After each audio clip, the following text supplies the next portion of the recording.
डब्बू, चिंटू, राजू, चेतन और कीर्तन अनाथ बच्चे थे। वो लोग बहुत गरीब थे। वो यहाँ वहाँ का सामान बीनकर अपना गुजारा चलाते थे। एक दिन चिंटू जब कचरे की थैली लिए हुए था, तब उसमें से उसे 100 का नोट मिलता है। चेतन भैया देखो मुझे क्या मिला है, 100 रुपए का नोट। चेतन जो उनमें से सबसे बड़ा था, उसे कहता है, अरे वाह बेटे, आज तो तेरी लॉटरी लग गई।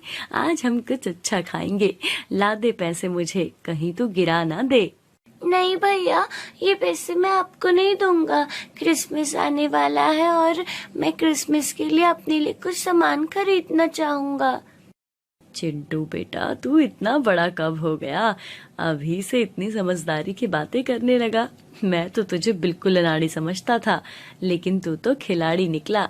चल ठीक है, तू इसे संभाल कर रख। 4 दिन बाद जब क्रिसमस होगा, तब तू इससे कुछ अच्छा सा अपने लिए खरीद लेना। चिंटू और बाकी लोग घर आ जाते हैं। घर के नाम पर उसके पास सिर्फ एक टूटी हुई कुटिया थी, जिनमें 5 अनाथ बच्चे बहुत ही खुशी से रहते थे। भैया, मैंने क्या सुना, इस चिंटू को 100 रुपए मिले हैं। मुझे भी कुछ अच्छा खाना खाना है, मुझे भी ला कर दो। देखो बेटा, ये पैसे चिंटू को मिले हैं और चिंटू इसे क्रिसमस के लिए संभाल कर रखे हुए है। अगर तुम्हें कुछ खरीदना हो तो चिंटू को जाकर कह दो, वो तुम्हारे लिए कुछ ले आएगा।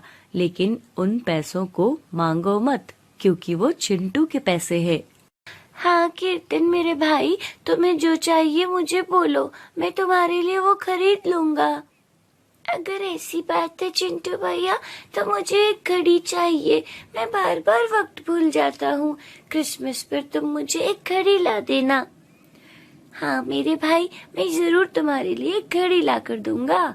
चेतन अपने भाइयों की नादान बातें सुनकर बहुत दुखी होता है और मन में सोचता है, काश इन बच्चों को पता होता कि 100 रुपए में घड़ी नहीं आती, और अगर घड़ी आ भी गई तो चिंटू क्या कीर्तन के लिए खरीदेगा, और वो खुद के लिए क्या खरीदेगा। ये सोचकर चेतन रोने लगता है। अरे भैया, आप क्यों रो रहे हो? अरे कुछ नहीं बेटा, मैं तो खुश हूँ कि तू अपने भाइयों के लिए कितना सोचता है। ये ले 50 रुपए मेरी तरफ से, और धूमधाम से क्रिसमस मनाना। भैया आप कितने अच्छे हो। क्रिसमस का दिन आ जाता है। चारों तरफ खुशियां ही खुशियां होती हैं। चिंटू अपने कचरे का थैला लेकर शहर की गलियों में घूम रहा होता है। उसके साथ डब्बू भी होता है। चल आज जल्दी घर चलते हैं डब्बू, आज की रात बहुत अच्छी होने वाली है। हाँ सही कह रहे हो भैया, हमारे पास पूरे 100 रुपए है और 50 रुपए चेतन भैया ने भी दिए थे। हम इससे बहुत सारा सामान खरीदेंगे। तभी चिंटू और डब्बू की नजर एक लड़के पर पड़ती है जो रो रहा होता है।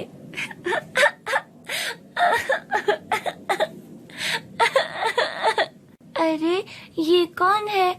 चलो चलकर देखते हैं। चिंटू लड़के के पास जाता है और उससे पूछता है, अरे भाई तुम कौन हो और यहाँ क्यों बैठे हो? मेरा नाम टोनी है। मेरे मम्मी पापा मेरे लिए गिफ्ट लेने गए थे, लेकिन अब वो नहीं मिल रहे हैं। मैं खो गया हूँ। मुझे बहुत तेज भूख लग रही है। अच्छा, तो तुम भूखे हो? भैया ठीक है, ये लो, ये खा लो। ये देखने में भले ही पुराना लग रहा हो, लेकिन ये बिल्कुल ताजा है। चिंटू अपनी जेब से एक पिज्जा का टुकड़ा निकालता है, जो उसे कचरे के डब्बे में मिला था। टोनी उसे देखता है और मुंह बना लेता है। ये कितना गंदा है।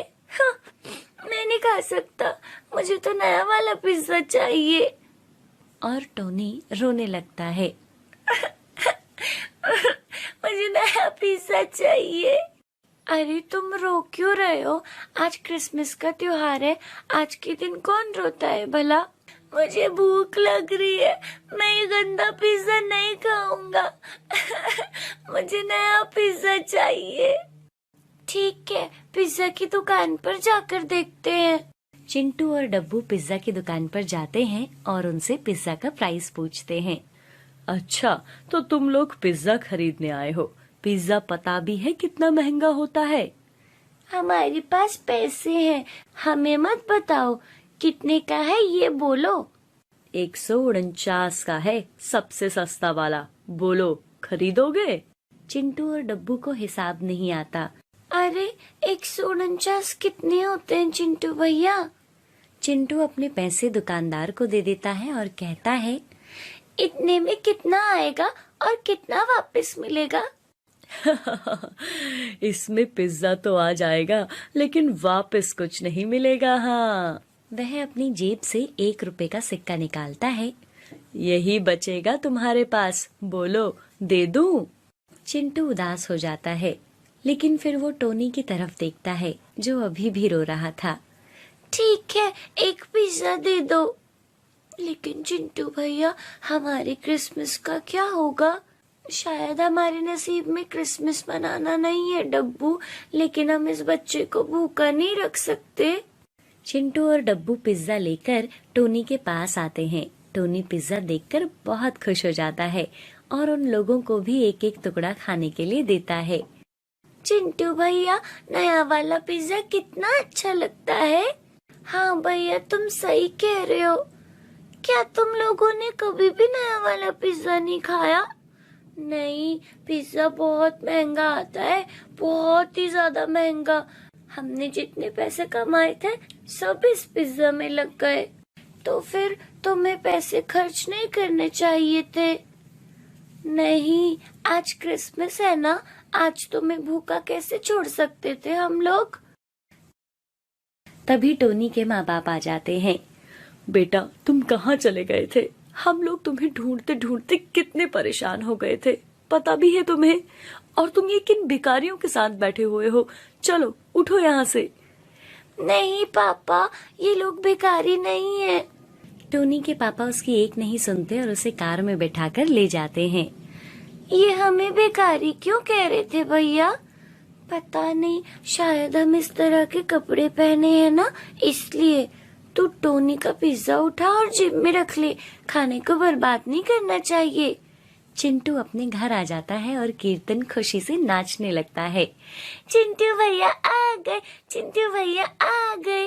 मैं सुबह से ही अपनी नई घड़ी के लिए इंतजार कर रहा हूँ भैया। अब जल्दी से मुझे दिखा दो कि कैसी दिखती है मेरी नई घड़ी। अरे कीर्तन, तेरी घड़ी कहीं भागी थोड़ी जा रही है, थोड़ा सब्र कर बेटा।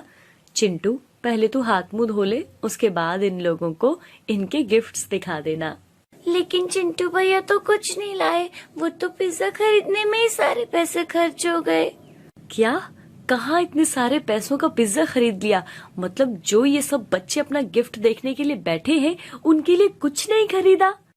भैया आप मेरी बात तो सुनो, मैं नहीं चाहता था कोई पिज्जा खरीदना, लेकिन एक बच्चा मिल गया था जो अपने माँ बाप से अलग हो गया था। उसे भूख लगी थी तो मैंने उसके लिए पिज्जा खरीद लिया। कीर्तन जोर जोर से रोने लगता है। चेतन गुस्से में चिंटू को थप्पड़ मार देता है और चिंटू रोते हुए बाहर चला जाता है। जब चेतन का गुस्सा शांत हो जाता है तब डब्बू उसे सारी बात बता देता है। मुझे चिंटू को नहीं मारना चाहिए था, बेचारा बच्चा। चल डब्बू, उसे ढूंढने चलते हैं। चेतन और डब्बू चिंटू को ढूंढने के लिए निकल जाते हैं। तभी उनके आगे कार रुकती है। उसमें से टोनी के पापा बाहर निकलते हैं और टोनी कार में बैठा हुआ होता है। शायद आप इन लोगों के बड़े भाई हो, मुझे माफ कर दीजिए, मैंने बहुत गलत समझा आपके भाइयों को, उन्होंने मेरे बच्चे को खाना खिलाया। आप शायद टोनी के पापा होंगे, मैंने अपने भाई को गुस्से में थप्पड़ मार दिया, अब पता नहीं वो कहाँ चला गया। आप बिल्कुल चिंता मत कीजिए, आपके भाई ने मेरे बेटे की मदद की थी, अब हमारी बारी है कि हम उसका एहसान चुकाएं। हे भगवान, ऐसा कौन सा जुर्म किया है मैंने जो आप आज के दिन मुझे इतनी सारी प्रॉब्लम्स दे रहे हो? तभी चिंटू के पीछे से सेंटा क्लॉस आता है। हो, मेरे बेटे चिंटू, तुम नाराज मत हो, तुम्हें तो क्रिसमस के लिए स्पेशल गिफ्ट मिलना है। तुम्हारा दिल कितना साफ है, तुम्हें अब किसी भी तरह की परेशानी नहीं उठाने की जरूरत। भगवान जो भी करता है अच्छे के लिए करता है। चिंटू ने कभी सेंटा क्लॉस को नहीं देखा था और वो डर जाता है और पूछता है, आप कौन हो? आप मेरा नाम कैसे जानते हो? हो, बेटे मुझे सबका नाम पता है और ये भी पता है कि तुम क्या गिफ्ट चाहते हो, इसलिए ये लो और इन्हें लेकर अपने घर जाओ। बाकी भाइयों के साथ इन्हें खोलो और खुशी के साथ क्रिसमस मनाओ। हो। चिंटू खुशी से सेंटा को गले से लगा लेता है और अपने घर वापस आता है। टोनी के पापा जो सेंटा बने थे अपने घर जाके क्रिसमस मनाते हैं।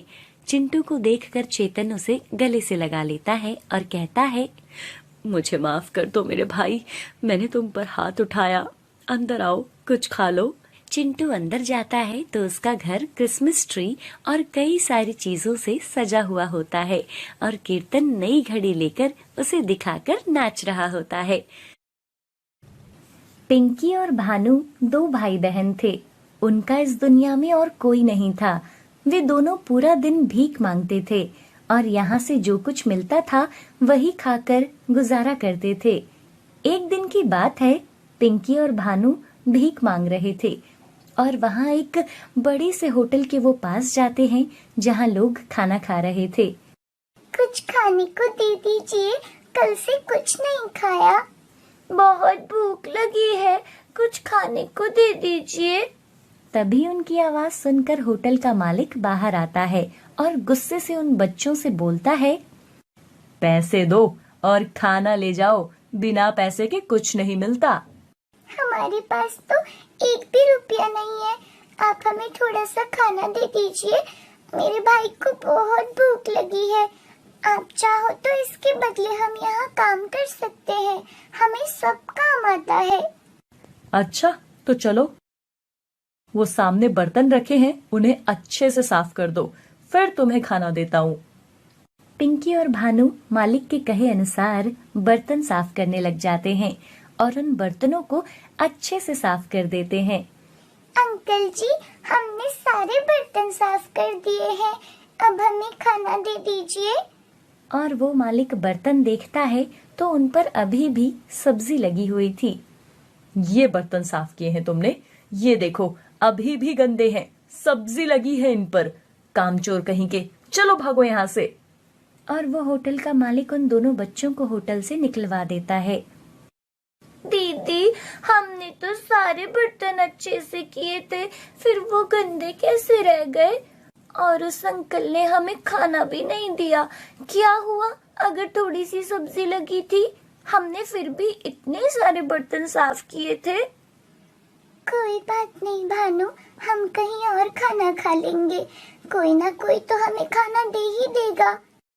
ऐसा कहते हुए वो दोनों वहाँ से चले जाते हैं। तभी वो होटल में एक वेटर दूसरे वेटर से कह रहा था, अरे मुझसे इन साफ बर्तनों पर थोड़ी सी सब्जी गिर गई थी, तुम ऊपर के 2 बर्तन उठाकर साफ करवा दो। होटल का मालिक जब ये बात सुनता है तो उसे बहुत बुरा लगता है। मैंने तो उन बच्चों को डांट कर भगा दिया, उन्होंने तो अच्छे से अपना काम किया था, उन बेचारों को बहुत भूख लगी होगी, मुझे उनको खाना खिलाना होगा। और होटल का मालिक बाहर जाता है और देखता है कि आगे कुछ ही दूर पर वो बच्चे जा रहे थे। सुनो बच्चों, वापस आओ। भानु और पिंकी उसकी आवाज सुनकर रुक जाते हैं। तुम दोनों को बहुत भूख लगी है ना, चलो खाना खा लो आकर। पिंकी और भानु बहुत खुश होते हैं और वो उस अंकल के साथ होटल जाते हैं और होटल का मालिक उनको पेट भरकर खाना खिलाता है। उनको खाना खाते देखकर मालिक को बहुत खुशी होती है। दोनों बच्चे ऐसे खाना खा रहे थे मानो कि उन्होंने कई दिनों से खाना नहीं खाया हो। फिर वो मालिक उनसे पूछता है, तुम्हारे माता पिता कहाँ हैं? हमारे माता पिता इस दुनिया में नहीं है। घर में और कोई नहीं है क्या? माता पिता के जाने के बाद मामा जी हमें अपने साथ ले गए थे, लेकिन वहाँ मामी जी मामा जी से हर रोज झगड़ा करती थी कि वो हमें अपने साथ क्यों लाए। एक तो पहले ही घर में खाने के लिए कुछ नहीं है, ऊपर से आप इन दोनों को उठा कर ले आए हैं। तुम भी हद करती हो सुमित्रा, ये मेरी बहन के बच्चे हैं, हमारे अलावा अब इनका दुनिया में कोई नहीं है। अगर मैं इनको अपने साथ नहीं लाता तो ये बच्चे कहाँ जाते? तुम चाहो कुछ भी कहो, लेकिन ये बच्चे अब यहीं रहेंगे। आखिर इनके लिए मेरा भी तो कुछ फर्ज है। एक दिन मामा जी खेत में काम करने गए थे और वहाँ उनको एक सांप ने काट लिया और वो भी हमें छोड़ के हमेशा के लिए भगवान के पास चले गए। लेकिन मामा जी के जाने के बाद मामी जी घर का सारा काम हमसे करवाती थी और गलती होने पर हमें बहुत पीटती थी और खाना भी नहीं देती थी। एक दिन भानु से कांच का गिलास टूट जाता है। कोई काम ठीक से नहीं होता तुम लोगों से। तुम दोनों बहुत मनहूस हो। जब से मेरे घर में आए हो सब बर्बाद हो गया है। मन तो करता है तुम दोनों को जान से मार दूं। और मामी भानु की बहुत पिटाई करती है। एक दिन घर में एक आदमी आता है। कहाँ है वो लड़का? काम तो कर लेता है ना? हाँ हाँ, सारा काम कर लेता है। तभी मामी भानु का आवाज लगाती है और उसे चाय लाने को कहती है। भानु चाय लेकर वहाँ आता है तो वो आदमी भानु को देखकर बोलता है, अरे ये तो अभी बहुत छोटा है, 2 लाख बहुत ज्यादा है। मैं तो इसके सिर्फ 1 ही लाख रुपए दूंगा। अभी इसे तैयार होने में समय लगेगा, तब तक इसे पालना भी तो पड़ेगा। अच्छा ठीक है, 1 लाख ही दे देना, लेकिन इसको यहाँ से लेकर जाओ। हाँ, मैं 2-3 दिन में इसे अपने साथ ले जाऊंगा। पिंकी और भानु उसकी बातें सुनकर बहुत डर जाते हैं। दीदी, ये आदमी क्या बोल रहा था? और ये मुझे लेने आया था ना? दीदी, मैं आपको छोड़कर कहीं नहीं जाऊंगा। ये आदमी कौन है? और मामी जी मुझे इसके साथ क्यों भेजना चाहती है? मुझे कहीं नहीं जाना दीदी। भानु, मेरे भाई तो चिंता मत कर, मैं तुम्हें कहीं नहीं जाने दूंगी। हम साथ में ही रहेंगे। मैं हूँ ना, तुम्हें कोई कहीं नहीं लेकर जाएगा। उसी शाम पिंकी और भानु अपनी मामी को किसी से फोन पर बात करते हुए सुनते हैं।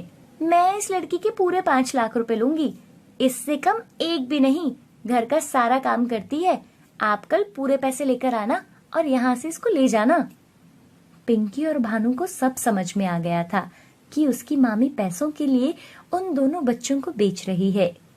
मामी जी, आप हमें किसको बेचने जा रही हो? हमें कहीं नहीं जाना, हम दोनों घर का सारा काम कर लेंगे। आप हमें कहीं मत भेजो। हाँ मामी जी, मैं घर का सारा काम करूँगा और अब से कोई गलती भी नहीं करूँगा। मुझे दीदी को छोड़कर कहीं नहीं जाना। चुप करो तुम दोनों। तुम्हारे माँ बाप तो मर गए, लेकिन तुम्हें मेरे सर पर छोड़कर चले गए। अब तुम दोनों के लिए खाना कहाँ से लाऊं? अगर तुमने कल उन लोगों के सामने कोई ड्रामा किया ना, तो मुझसे बुरा कोई नहीं होगा। पिंकी और भानु बहुत डर गए थे। वो समझ गए थे कि वो आदमी किसी भी वक्त आकर उनको ले जाएगा। उन्हें कुछ समझ नहीं आ रहा था कि वो किसके पास जाएं और क्या करें। भानु, हमें कुछ भी करके यहाँ से निकलना होगा। मामी हमें किसी और को बेच रही है और वो लोग पता नहीं कहाँ लेकर जाएंगे और हमारे साथ क्या करेंगे। दीदी, मुझे आपके साथ ही रहना है, मुझे कहीं नहीं जाना। रात हो जाती है और सब सो जाते हैं, तो भानु और पिंकी दोनों मौका देखकर घर से भाग जाते हैं। और बस तब से हम इस शहर में आ गए और हम यहाँ पे किसी को भी नहीं जानते। उन दोनों बच्चों की बातें सुनकर उस होटल के मालिक को उन पर दया आ जाती है और वो उनको अपने पास ही रख लेता है। आपको ये स्टोरी कैसी लगी हमें कमेंट करके जरूर बताइएगा।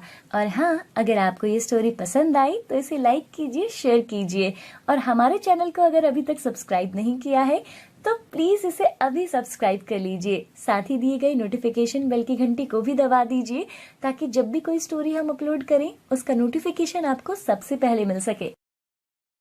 अनाथ बच्चों पर ठंड का कहर। ये कहानी राधा और दीपू नाम के भाई बहन की है जो अपनी दादी के साथ मधुबन नामक गांव के पास बसी एक बस्ती में रहते थे। उस बस्ती में रहने वाले सभी लोग बहुत गरीब थे और वो सब मेहनत मजदूरी करके अपने परिवार का पेट पालते थे। राधा और दीपू के माता पिता अब इस दुनिया में नहीं थे। वो दोनों अपनी दादी गायत्री के साथ रहते थे। गायत्री गुब्बारे बेचा करती थी और उससे जो कुछ भी वो कमा पाती थी बस उसी से उनका घर चलता था। राधा और दीपू भी अपनी दादी के साथ गुब्बारे बेचा करते थे। अब उन दोनों के लिए उनकी दादी गायत्री ही उनकी माँ बाप थी। वो दोनों अपनी दादी से बहुत प्यार करते थे। ठंड का मौसम आ गया था। एक दिन गायत्री दोनों बच्चों राधा और दीपू से बोलती है, मैं बाजार गुब्बारे बेचने जा रही हूँ, तुम दोनों घर में ही रहना, बाहर बहुत ठंड हो गई है, यहीं आग जलाकर बैठना। दादी आप भी बाहर मत जाओ, बाहर बहुत ठंड है और बादल भी हो गए हैं, मुझे लगता है आज बारिश होने वाली है। घर में खाने को कुछ नहीं है, तुम मेरी चिंता मत करो, मुझे कुछ नहीं होगा, तुम दोनों घर पर ही रहना। ऐसा बोलकर गायत्री गुब्बारे बेचने बाजार जाती है, लेकिन बाहर इतनी ठंडी हवाएं चल रही थी और ठंड के मारे गायत्री के हाथ पैर भी सुन्न हो रहे थे। गुब्बारे ले लो, रंग बिरंगे गुब्बारे ले लो। गायत्री रेलवे स्टेशन पर गुब्बारे बेचती थी। हे भगवान, आज कितनी ठंड है, आज कैसे भी ये सारे गुब्बारे बिक जाएं तो राधा और दीपू के लिए कुछ गर्म कपड़े भी ले लूंगी, वो बेचारे भी इस ठंड में ऐसे ही घूमते रहते हैं। सुबह से दोपहर हो जाती है, अभी गायत्री के कुछ ही गुब्बारे बिके थे। कुछ ही देर में बारिश भी होने लगती है और गायत्री ठंड में भीगते हुए घर पहुंचती है। दादी आप तो पूरी भीग गए हो और ठंड से कांप भी रहे हो, बाहर बहुत ठंड है ना। गायत्री बारिश में भीग गई थी, ऊपर से इतनी ठंड वो बेचारी बोल भी नहीं पा रही थी। दीदी तुम जल्दी से आग जलाओ ना। राधा बाहर से लकड़ियां लाती है और आग जलाती है। गायत्री को ठंड लगने से बहुत तेज बुखार हो जाता है। दादी आपको तो बहुत बुखार हो गया है। राधा की दादी बुखार से बोल भी नहीं पा रही थी। अगली सुबह, दीपू दादी को बहुत बुखार हो गया है और घर में खाना भी नहीं है, तो आज गुब्बारे बेचने चला जा, मैं घर पर दादी का ध्यान रखती हूँ। ठीक है दीदी, मैं गुब्बारे बेचने चला जाता हूँ। और दीपू गुब्बारे बेचने चला जाता है। बाजार में लोग सर्दी से बचने के लिए मोटे कपड़े पहनकर आए थे, लेकिन उन सब लोगों के बीच दीपू ने पतले से कपड़े पहने हुए थे और पैरों में कुछ भी नहीं पहना था, और उन सब लोगों के बीच वो गुब्बारे बेच रहा था। गुब्बारे ले लो, रंग बिरंगे गुब्बारे ले लो। वहाँ एक छोटी सी बच्ची गुब्बारों को देखकर दीपू के पास आती है और वो गुब्बारे देखकर बहुत खुश हो रही थी। तुम्हें गुब्बारा चाहिए? हाँ। तभी उस लड़की के माँ पापा वहाँ आ जाते हैं और उस लड़की को अपनी गोद में उठा लेते हैं। काव्या, यहाँ क्या कर रही हो? तुम्हें कितनी बार बोला है, ऐसे बिना पूछे इधर उधर नहीं जाते बेटा। सर इसको गुब्बारे चाहिए, कितने दूं? कुछ नहीं चाहिए। और वह आदमी अपनी बेटी को उठाकर वहाँ से जाने लगता है। तभी उस आदमी की पत्नी भी वहाँ आ जाती है और वो दीपू को ऐसे ठंड में बिना जूतों के और पतले कपड़ों में देखती है। इधर अभी तक दीपू का एक भी गुब्बारा नहीं बिका था और वो बहुत उदास भी लग रहा था, क्योंकि उसे पता था कि उसके घर में आज खाने के लिए कुछ भी नहीं है और ऊपर से उसकी दादी की तबीयत भी ठीक नहीं थी। तभी वो औरत दीपू से बोलती है, बेटा 2 गुब्बारे दे दो। दीपू खुश होकर उन्हें 2 गुब्बारे दे देता है। तुम्हें ठंड नहीं लगती? इतनी ठंड में बिना जूतों के घूम रहे हो और तुमने गर्म कपड़े भी नहीं पहने। जी मेरे पास जूते नहीं है और गर्म कपड़े भी नहीं है पहनने के लिए। तुम्हारे माता पिता कहाँ हैं? मेरे माता पिता नहीं है, सिर्फ दादी माँ है और अपनी दादी और बहन के साथ रहता हूँ। तभी वो औरत अपनी शॉल उतारकर दीपू को दे देती है और उसे कुछ पैसे भी देती है। ये लो, मेरी ये शॉल ओढ़ लो और ये कुछ पैसे रखो, अपने लिए जूते ले लेना। दीपू पैसे और शॉल ले जाता है और औरत का धन्यवाद करता है। अभी दीपू बहुत खुश था और वो सोचता है, मैं अभी घर जाता हूँ, दादी को बहुत भूख लगी होगी और उनको दवाई भी तो देनी है। दीपू अपने लिए जूते नहीं लेता, वह खाने का कुछ सामान लेकर घर चला जाता है और जब वो घर पहुंचता है तो वो देखता है कि उसकी दादी अब इस दुनिया में नहीं रही थी। ठंड और बुखार की वजह से उसकी दादी अब इस दुनिया को छोड़कर जा चुकी थी। गायत्री के जाने के बाद अब राधा और दीपू बिल्कुल अकेले हो गए थे। कुछ दिनों तक तो बस्ती वालों ने उन बच्चों का साथ दिया और खाने को भी दे दिया करते थे, लेकिन कुछ दिनों के बाद उन दोनों बच्चों को पूछना और खाना देना उन लोगों ने बंद कर दिया। अब दोनों बच्चे भूखे रहने लगे और भूख की वजह से उनको भीख मांगने की नौबत आ गई थी। अभी उनको खाने की तलाश में एक गांव से दूसरे गांव में भटकना पड़ रहा था। ऊपर से ठंड का भी समय था। एक दिन वह भीख मांगते मांगते किसी दूसरे गांव में चले जाते हैं। वहां चलते चलते उन दोनों को शाम हो जाती है। दीदी, मुझे बहुत ठंड लग रही है, यहीं रुक जाते हैं ना? दीपू, आगे कहीं रुकते हैं, यहाँ तो दूर दूर तक कोई भी घर नहीं दिखाई दे रहा। आगे सड़क पर जाते जाते दीपू राधा से बोलता है, दीदी वो देखो, आग चल रही है। राधा भी आग को देखती है। दूर से आग जलती दिखाई दे रही थी। हाँ दीपू, लगता है आगे घर है, तभी आग जल रही है। दीदी जल्दी चलो, वहाँ जाकर आग सेकते हैं, मेरे तो हाथ पैर सुन पड़ गए हैं। और दीपू भागकर वहाँ चला जाता है और पीछे पीछे राधा भी वहाँ पहुँचती है। राधा देखती है कि वहाँ आसपास और भी जली हुई लकड़ियाँ और जली हुई राख पड़ी हुई थी। राधा उसे देखकर समझ जाती है कि ये शमशान घाट है, जहाँ पर मरे हुए लोगों को जलाया जाता है। और जो आग अभी जली हुई है वो भी किसी की चिता जल रही थी। ये देखकर राधा बहुत डर जाती है। दीपू, हम यहाँ नहीं रुक सकते, चलो यहाँ से। दीदी आप क्या बोल रही हो? इतनी ठंड है, मैं अब यहाँ से कहीं नहीं जाऊंगा। मुझे खुद को गर्म करना है। देखो मेरा पूरा शरीर ठंड से कांप रहा है। मैं बोल रही हूँ ना, चलो यहाँ से, हम यहाँ नहीं रुक सकते, ये जगह ठीक नहीं है। राधा के कहने पर भी दीपू राधा की बात नहीं सुनता और वहीं आग के पास बैठकर आग सेकने लगता है। राधा सब जानते हुए भी दीपू से दोबारा वहां से चलने को नहीं बोलती, क्योंकि इतनी ठंड में उनके पास और कुछ भी नहीं था जिससे वो खुद को गर्म रख सकें। उन्हें उस समय उस आग की बहुत जरूरत थी, इसलिए राधा भी बिना कुछ बोले आग के पास बैठ जाती है। दीदी अगर आज हमें ये आग जली हुई नहीं मिलती तो ठंड के मारे मेरी तो जान ही निकल जानी थी। दीदी आज मुझे मम्मी पापा की बहुत याद आ रही है। अगर मम्मी पापा होते तो आज हम यहाँ नहीं होते। अब तो दादी भी हमें छोड़कर चली गई। वहाँ बैठे बैठे उन दोनों को नींद आ जाती है और वो वहीं आग के पास सो जाते हैं और सुबह हो जाती है।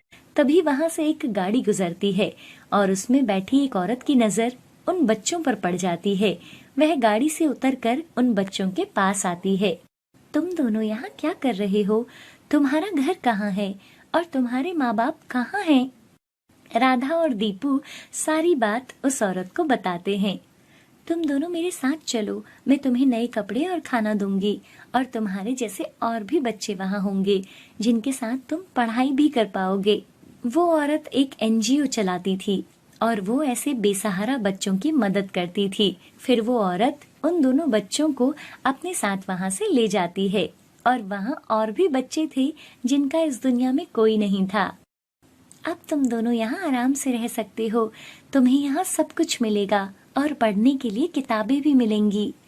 किताबें मुझे पढ़ना बहुत पसंद है। हाँ, और यहाँ और भी बच्चे होंगे, तुम अपने नए दोस्त भी बना सकते हो। फिर राधा और दीपू वहाँ बाकी बच्चों के साथ रहने लगते हैं।